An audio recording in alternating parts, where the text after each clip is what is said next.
Olá, sejam bem-vindos. Esse é o Acredite Se Quiser, e hoje temos a história, O Lobisomem do Interior de São Paulo. Eu me chamo Júlio, e moro em Santa Catarina, porém esse relato que eu vou contar, aconteceu no interior de São Paulo, em uma cidade bem pequena, chamada Pariqueraçu no ano de 1985. Nessa época eu tinha 9 anos, onde nós morávamos havia um senhor, que era chamado de seu Elias. Ele morava embaixo de um bambuzal. Eu e meu pai estávamos caçando, logo acima de onde tinha o bambuzal. De repente vimos uma criatura. Na mesma hora eu, com apenas 9 anos, fiquei paralisado de medo.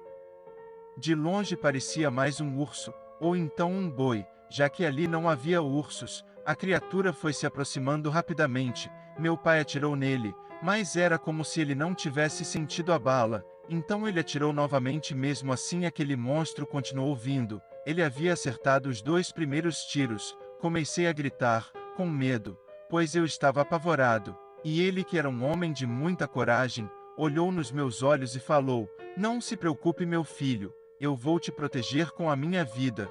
Quando ele terminou de dizer isso, a criatura pulou nele, e com a sua garra fez um corte, grande e profundo no seu abdômen.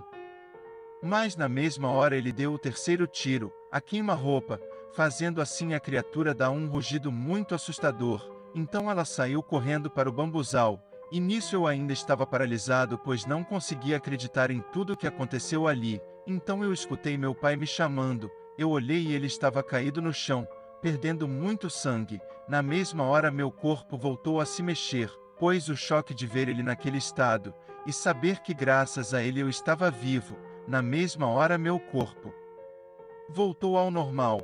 Então eu fui acudi-lo. Ele me disse: "Filho, vai, chama seu tio." Eu não conseguia parar de chorar, mas tive que sair correndo, e fui até a casa dele, pois ele morava ali perto. Quando cheguei lá apavorado, contei tudo para ele. Então ele, com muita raiva, não conseguia acreditar naquilo. Ele mandou eu levá-lo até o local. Porém, quando chegamos no local onde estava meu pai, só havia pedaços de roupas e muito sangue. Na mesma hora eu comecei a chorar, e meu tio falou: "Não chore, garoto. Me conte como era a criatura que fez isso com seu pai." Eu comecei a falar. Ela parecia um urso, porém muito feio. Só de olhar eu fiquei paralisado. Sua feição parecia metade homem e metade fera, e suas pernas pareciam quebradas para trás, algo totalmente sobrenatural. E contei que antes de acertar meu pai com sua garra, ele acertou 3 tiros nela, e que um dos tiros foi a queima-roupa. Então meu tio correu de volta para casa, e chamou o pessoal que ele conhecia para caçarem a criatura. Eles procuraram a noite toda, porém nada acharam. Então voltaram para casa e, depois, lembrando de tudo que eu falei, ele teve uma ideia de voltar no mesmo lugar aonde eu falei que meu pai acertou ela. Então ele achou o que estava procurando, um rastro de sangue que levava até a casa do velho misterioso seu Elias. Chegando lá, ele se deparou com pedaços de roupas rasgadas, coisas quebradas, marcas de unhas no chão e nas paredes.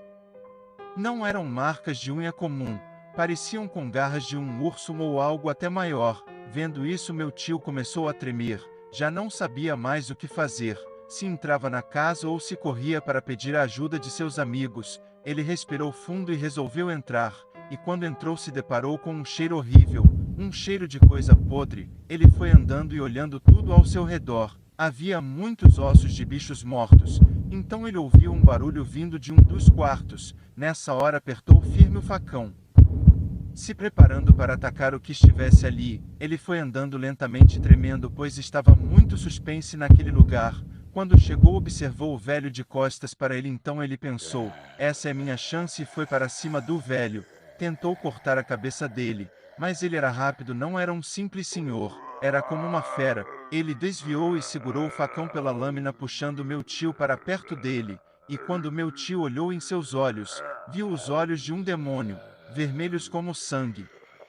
E olhando em seus olhos, ele falou com uma voz assustadora: "Saia daqui enquanto você pode." Nessa hora meu tio saiu correndo, tropeçando em tudo que tinha no caminho. Ele estava apavorado.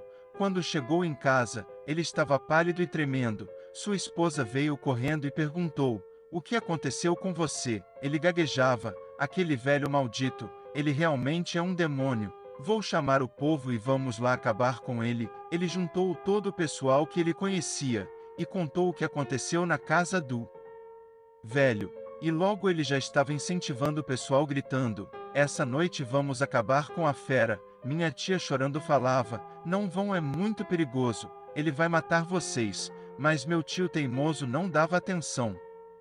Então partiram em direção à casa dele. Chegando lá já estava escuro, eles cercaram a casa e invadiram ela. Quando olharam, o velho não estava lá. Nesse momento eles escutaram um uivo muito alto e aterrorizante no meio do bambuzal. Eles gritaram: matem a fera, e todos saíram correndo para o meio do bambuzal. Eles só escutavam o barulho dos bambus quebrando, não conseguiam enxergar direito pois tinha muita neblina lá, e de repente escutaram um grito de um deles. Aí todos se desesperaram, mas mesmo estando com medo, eles começaram a atirar em direção de onde veio o grito. Mas nada acertaram e quando correram para ver, a fera havia matado mais um deles. Vendo tudo isso, meu tio começou a chorar pois havia perdido duas pessoas queridas, seu irmão e agora seu amigo, e sem conseguir matar a fera, ele resolveu voltar para casa porque se continuassem ali, com certeza mais vidas seriam perdidas. Ele não sabia mais o que fazer, então reuniu todos e voltaram para casa. Nem eles acreditaram no que viram e ouviram. No dia seguinte pela manhã todos voltaram à casa do velho, e quando chegaram, ele não estava mais lá. Eles foram até o bambuzal, e se depararam com os pedaços do corpo do amigo deles, que a fera matou na noite passada. Desde esse dia aquele senhor misterioso, chamado de seu Elias, nunca mais foi visto. Esse é o fim de mais uma história. Obrigado por assistir, e até a próxima.